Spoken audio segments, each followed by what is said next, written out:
It's not the last, it's the start of a cooperation between all of us. It's a, as you said, multi-stakeholder approach, not single shareholder approach. So you are welcome, and let's start. I have to excuse myself, but I want to remind you of something here at the end. Your opinion matters to us. And thank you for the effort group. If you, I don't know, there's secrets there. And unless you click, you don't find. So there's always jewels hidden. Please try to access this, and you find out some surprise. And later on, some of you may be granted a gift to be the first master or PhD students in the next 1 to 2 years. I don't want to say more, no promises, but please, your opinion matters to us. So I will leave the floor to the chairman of the event to introduce the speaker, and good luck, and you are welcome.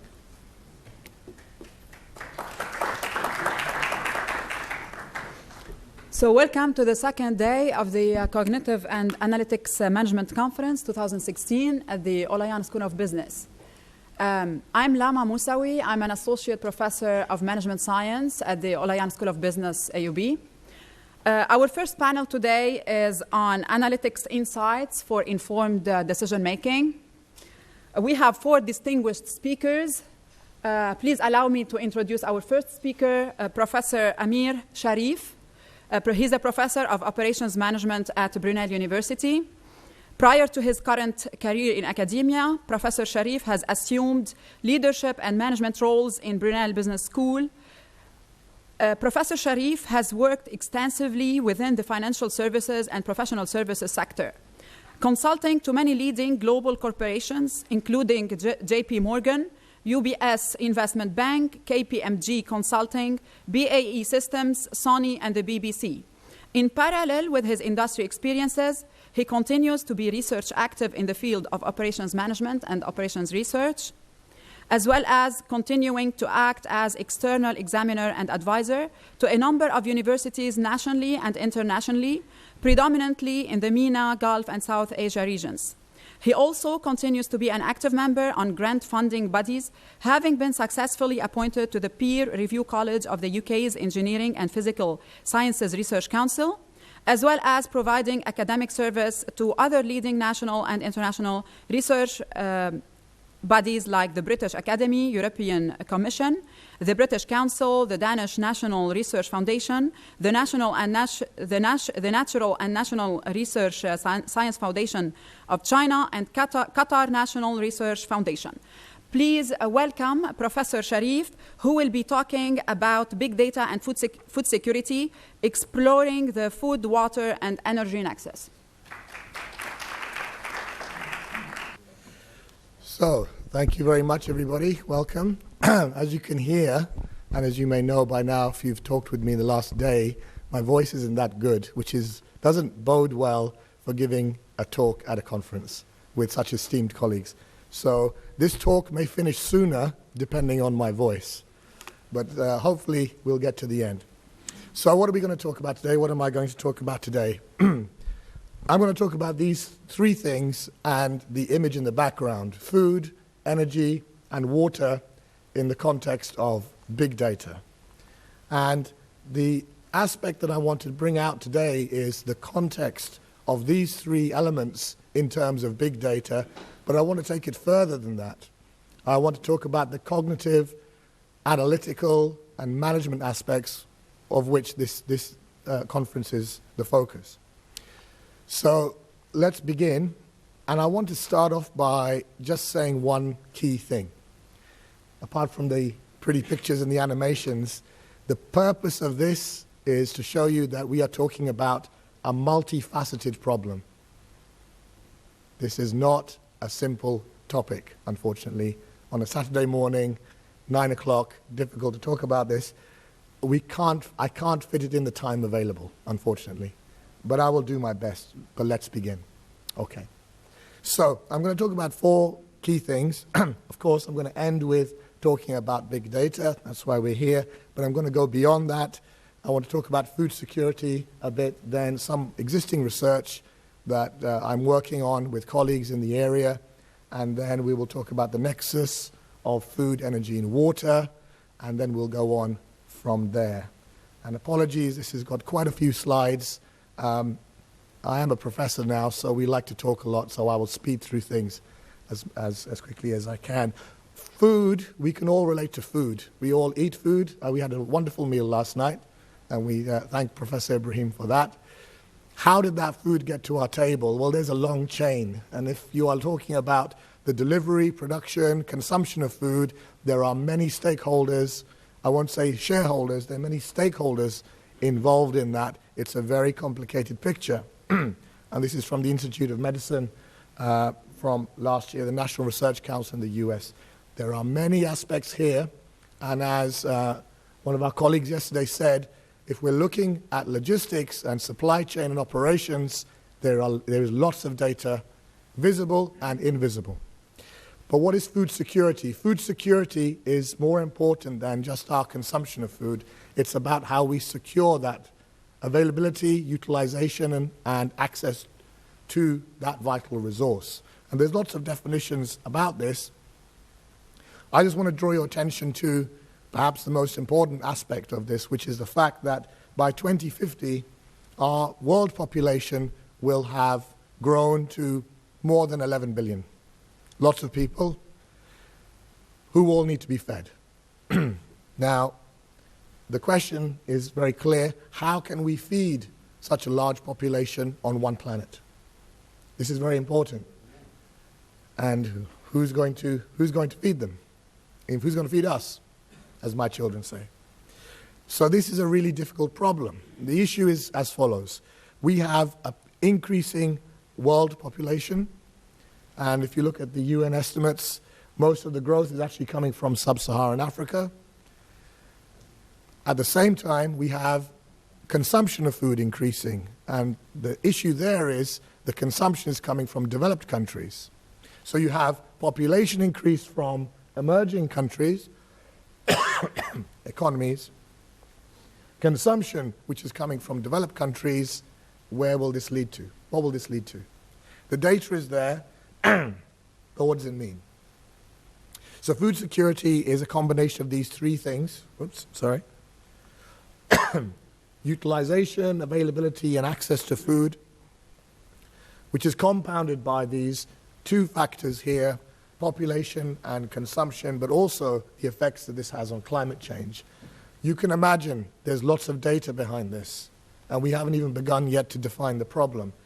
But there are many people and there are many organizations who see this as a global problem, not just these bodies here, lots of academic groups, research centers, very eminent people are involved in this.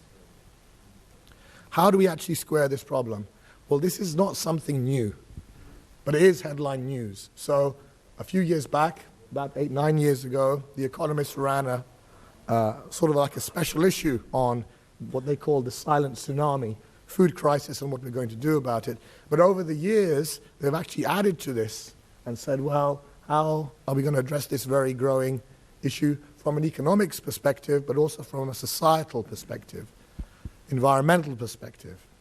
And it's not just them. If you look at the popular press, this is just in the last few days, people are really concerned about this, about our relationship with food, you know, whether you go to a buffet or if you are a world-famous chef like Anthony Bourdain. If you ever watch his shows on CNN, he's now launching a documentary on food waste, which I will talk about as well. Why can't we reduce food waste? Food and water and energy are linked together. So what are some of the things that we've been looking at, I've been looking at with colleagues? Well, a few years back, we did some work with the UK government on farming practices, effectively, and how those farming practices impact climate change and the climate change policy of the UK government. That was interesting because we were looking at something, and I'll just highlight some of these things for you, because there's lots of words here. We were looking at this thing here, the Common Agricultural Policy. Now, you may have heard that the UK is leaving Europe sometime. We don't know when. So although we did this research about 2 years ago, the effects are going to be felt in the next, I don't know, year maybe. And what we try to do, we try to use a modeling technique, FCM, to look at some scenarios for what would happen if the UK, funnily enough, left Europe and those subsidies from the European Union, which is about 40% of its budget, were to be removed from the UK farming sector. Now for that, and I was talking with a few people about this, so here's the reference. We use something called cognitive mapping. Bob Axelrod up there, very famous for this, idea of mapping causes or linking relationships together. There's an issue with using cognitive maps, though. We have to be very careful. We're looking at causality here. And if you want to take that a bit further, if you look at, and if you, has anybody read this book? I know at least one person who has. I read this when I was a student. I'm still a student, actually. I still love to read. Bart Simpson, not Bart Simpson, sorry, did I say Bart Simpson? Bart Costco. It's easy to make those mistakes when you haven't got your voice is going. Came up with this idea. I wish it was Bart Simpson, would make a very interesting lecture. Came up with this idea of taking Bob Axelrod's cognitive maps and actually making them into a fuzzy-based representation. In other words, trying to identify a range of relationships rather than black or white or singular relationships here. Now, why am I telling you this? Well, we use this idea here to look at different scenarios in terms of farming and the effects on food supply. And we came up with some, well, look at that, very complex scenarios, very complex representations of the interplay between different factors involved in farming, production of food in the UK. So much so, you might recognize that face there. We actually had this as one of our case studies for the UK's Research Excellence Framework. So it was actually recognized by the UK government as well. So we're quite grateful for that. The other aspect that we are looking at currently as well with the Qatar Foundation is food waste. Now, some of these ideas you may have heard about, some of these campaigns you may have heard about. We don't have the colleague here, I don't think we have Dr. Mirza here, but the World Bank have identified food waste as a critical issue as well, that we need to be careful of and need to watch out for.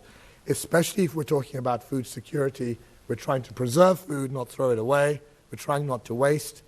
How do we actually address that issue? It's a very complex, multifaceted issue that I've already mentioned as well. And just read that very briefly up there, that sentence, that paragraph. The amount of food wasted and lost globally is shameful. Millions of people around the world go to bed hungry every night, and yet millions of tons of food end up in trash cans or spoiled on the way to market. We lose, in the UK alone, 7 million tons of food a year before it gets to the supermarket, before we consume it. Food loss, not food waste. And that's not including what people consume and throw away. So it's a very difficult problem. And so, as you might expect, organizations such as the UN, etc., are very worried about this because it has an effect on so many things, climate change, water security as well. Everything is affected. So it's a very complicated system that we need to look at and we need to consider. If we're only considering, remove all the complexity, and we're just talking about this simple supply chain here. If we look in the books about supply chain operations, this should be a simple problem. It's not an NP hard problem. We don't need, with respect, Watson to solve this. We could solve this, right? Simple, right? Unfortunately, it's not as simple as that. So here's some work we're doing with colleagues in Qatar, Cranfield, Western Sydney University as well, Georgetown University, looking at food waste in the region. And this is something that we're looking at the moment. So it affects both developed countries, emerging economies, rich, poor, doesn't matter who it is. In Qatar, they've got a very particular issue. a bit like the UK actually. In the UK we import a lot of food because we are an island. Qatar is attached to a landmass as well, but they import 90% of their food from Saudi and from Egypt and other places, as you may already know. So we are using a particular technique to actually map out the distribution, consumption and waste and the effect on the environment in that part of the world. It's a small example of a very larger problem. And this is why we're looking at Qatar, because it's self-contained. And we've done some work, and there's a face you might recognize up there. We've looked at some of these issues. We've looked at some of the social, economic, legal, technical, environmental aspects. One thing keeps on coming out if you ask suppliers or consumers. Can you see? What is of importance here? Well, suppliers are focused on techniques. How do I distribute? But consumers, well, they're actually interested in that as well, but look at that. What are the social aspects of this? We're talking about, and this is a big data analytics, cognitive analytics conference, we're talking about something which we need to understand better. And it's a conflict between those who supply and those who consume. Is it so simple anymore? I don't know. So if you look at the heat map of all of these stakeholder results, there's a lot of red or orange. These are lots of different factors here relating to food supply, food waste. We haven't even begun to talk about water or energy yet. And if we do another little modeling of that, we can see lots of very dynamic responses here. We can see, well, I'll tell you what you can see there. A whole host of other factors impact food waste, food security, food market regulation, food import regulations, market access, bureaucracy. They impact food security as well. But let's leave food behind for a second because that's only one part of the picture. Food requires water, it also requires energy.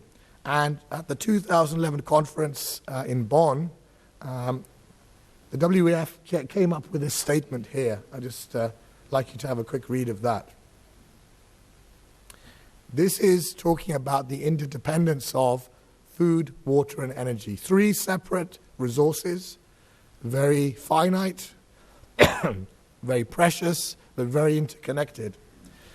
And they recognize that we cannot talk about food security, food waste separately. And there's been lots of wonderful models proposed from the literature that talk about the relationship between these three things. This is the so-called Nexus. But what does that mean in terms of that supply chain I've shown you, the supply of food? Well, I'm going to talk briefly about three things. One is this thing I call the deadly triangle, and we'll see some of that in a moment. Some structural components, and then how supply chains are involved in that. I've come up with this little diagram here, because professors like to do this, come up with their own models, so I've come up with what I've called this deadly triangle. I call it deadly because the effects are actually quite serious. And unfortunately, that's the deadly part of it. Food has an impact upon us in lots of different ways, economically, socially, behaviorally, technologically, any other way we choose. And we have to balance these edges of this triangle in some way, but the impact affects us all in either extreme. So it's a bit of a deadly triangle, a very difficult thing to try to understand. I'm not really giving you any solutions here, unfortunately, which is strange for an analytics conference, which is all about solutions. I'm only giving you more problems. So the modeling of and the understanding of these scenarios requires us to look at different combinations of what you might call archetypes or scenario families. We can either be optimistic about our future, or we might say business as usual. We may want to go for different types of sustainable argument. How do we actually manage this? There's a whole range of different data and different outcomes.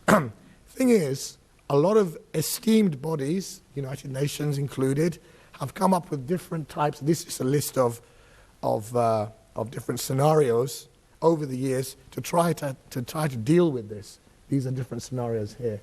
The issue is, here we go. These are all very small data sets in the sense of big data. We're not talking volume, variety, or velocity here. We're talking about small scenarios in terms of each of these particular areas. So what do we do? Well, there's some work I did with Professor Irani this year, looking at some of these aspects, but trying to expand this out in terms of information needs. The interesting thing you'll find about food is that information is linked with it. For some reason, it's always linked with it. And there's always some level of enterprise function linked with that as well. So you can come up with lots of different models like we have done, try to explain it, but this only makes things worse, not easier.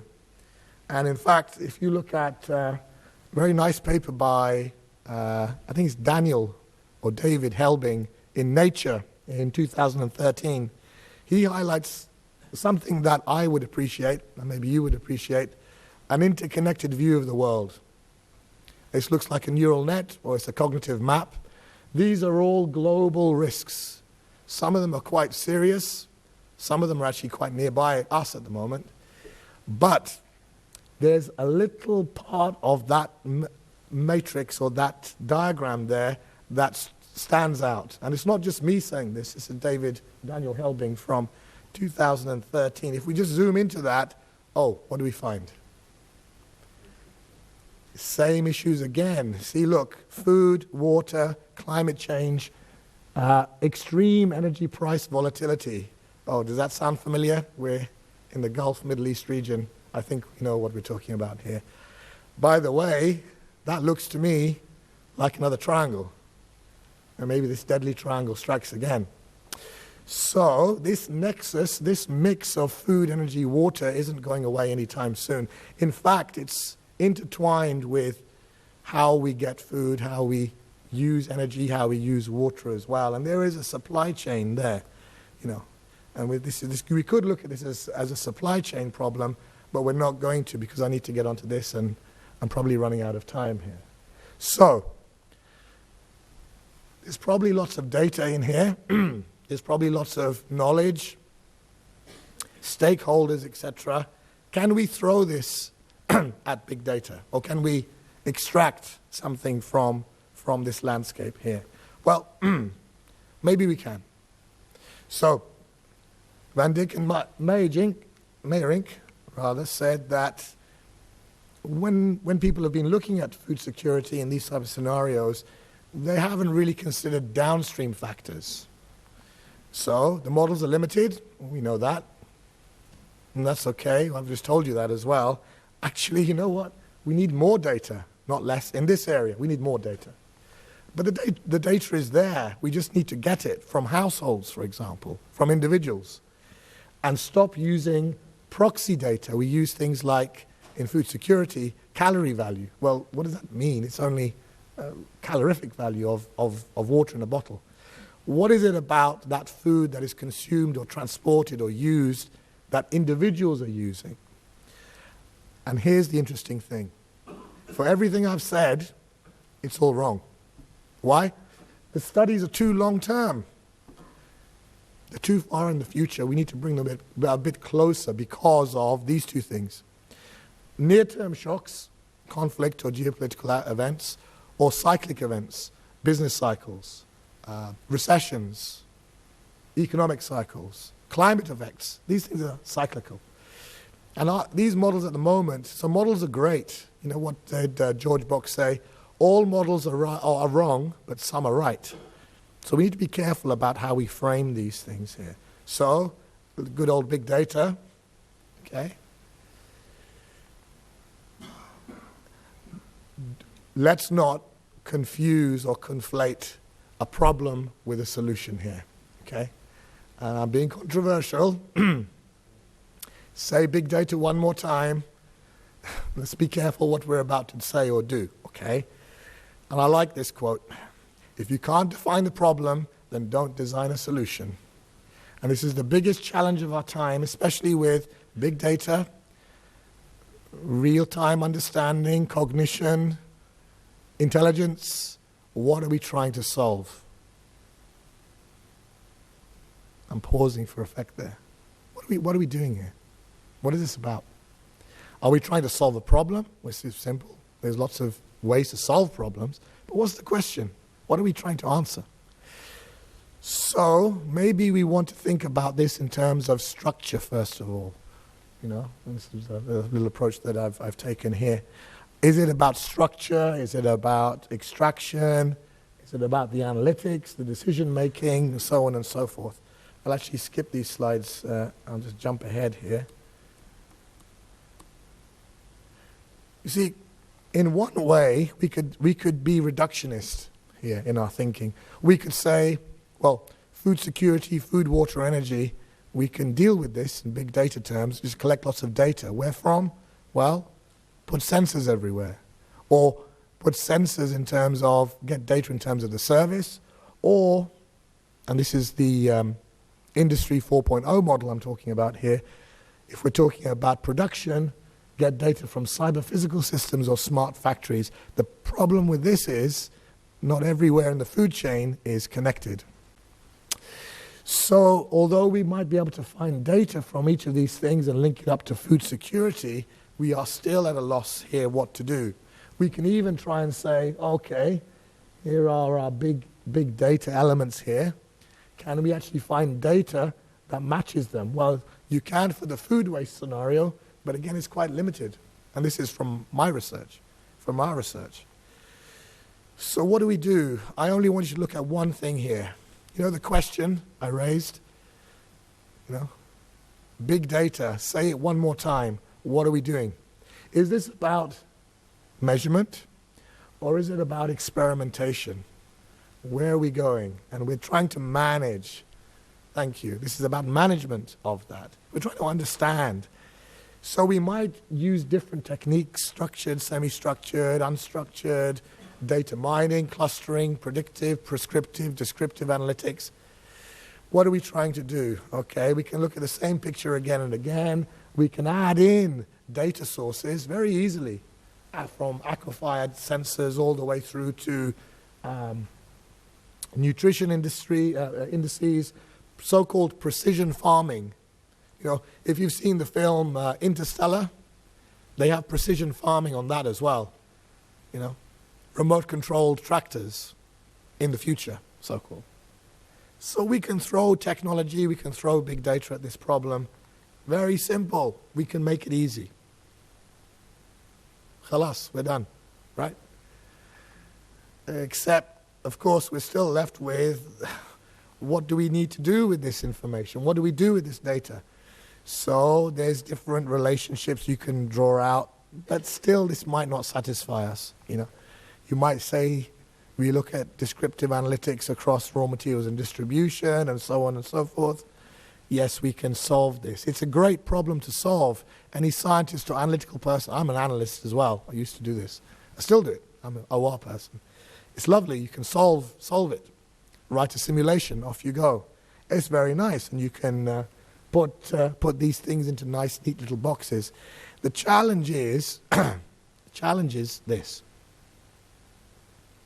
We need better understanding of the way in which these things work. And the challenge is this. Most of the food, energy, water supply is based upon very monolithic vertical structures. I've just shown you in the last few slides that the world and the way we think is like this. As humans, we are connected like this. The issue is that our system is broken. The system is broken. The businesses and organizations are in this structure, but we work in this structure. Actually, that's how our minds work. That's our cognition at work, okay? If we asked Watson would probably say, I think like this. Well, you can tell me if I'm wrong, but okay. And what I'm really talking about here is this. It's the difference between closed and open data. Sorry, you can take a picture of that if you want. Okay. This is from Dion's got a very nice blog. If you want to have a look at his blog, he talks about IT all the time. Very nice. But he brings in business, he brings in society, he brings in value chains. Very interesting. But I view this as a difference between open and closed data. We're not talking about analytics so much as we're talking about access to that data. You know, access, availability, utilization. Oh, those are food security aspects, but they're also data aspects. We need to match them together. So, and with respect to John Granovetter, who's, I don't know if he's still alive, he said that weak ties are quite strong, but we need to be careful about this because these weak ties might give us some problems. So I've talked a lot about connections. I'm going to end on this now. If you have too many connections in a hyper-connected world, you actually might end up spreading risk. Okay? So you might have a contagion effect. Look at 2008, 1994, 1997, 1929, 2017. I don't know what's going to happen next. We don't know what's going to happen. Things are connected. We're living in a connected world. And unless we understand those connections, unless we understand and manage those connections, you know, we could get, you know, virus-like effects. I've got a virus in my throat, by the way. Don't worry, it's not contagious. If we don't understand, he's already got it, if we don't understand how these things are working before we solve them, we may be in a more difficult position later on. Okay? But let's not end on a low, and I want to end on a high. So what are people doing about this? Well, thankfully, we have two organizations here who are looking at big data and food security. CGAIR, very respected, they've actually come up with this roadmap strategy, and also the World Bank. Mirza is not here, otherwise I would have asked him about this one, but they've launched an innovation challenge for big data. It closes, by the way, I'm promoting this because I want to try and do this myself, in 3 days' time. $10,000, it's like a startup, incubator thing. Can we solve this, but not solve it computationally, but how do we make our understanding better? I think that's where they're going. So that's quite interesting. This is happening now. This is live. I'm not making this up. This is real time. So the data is there. Let me go back to that. We can solve it. These are all data sets, you know. In whatever way you want to look at it, we've got a huge, massive amount of data from different organizations about food, about water, about energy. We can do this. We can solve this. We know there's a problem, though, with this because we need some understanding. We need some cognition about this, okay? So in a philosophical sense, you might not know what these words mean. Phronesis or praxis sounds Greek to me. Somebody can help me with this one. I'm looking at one person in particular. But what does it mean? Action and theory. Bringing action and theory together. We need to blend the two things together. So it's not just solutions. It's not just problems. It's both. And it's not just solutions and problems. Is a third dimension, another triangle, okay, which is understanding. We've got to understand this. Otherwise, we could become lost. So let me just end on this. So this is how I see it. I've actually pushed big data to the back. And given this conference is about this thing, I'm going to put cognitive analytics management here at the front. You accept? Thank you very much. I'm looking for that prize. You see, you mentioned a prize. But the idea is this. We need to understand first before we do anything with it. The understanding is important. And I liked what I heard yesterday from IBM, from our colleague, about human intelligence and machine intelligence. Combine them together. You know, we could say we're clever. Computers are what I heard once, clever idiots. They can do the most fantastic things very fast, and they don't know what they're doing. We have to interpret them. So, you know, that human intelligence has to be at the front of this chain here. Okay? Will it solve the problem? Who knows? I hope I've provoked your thinking. Maybe we can continue the discussion later on. Thank you very much. Thank you. Thank you. Thank you, Professor Sharif.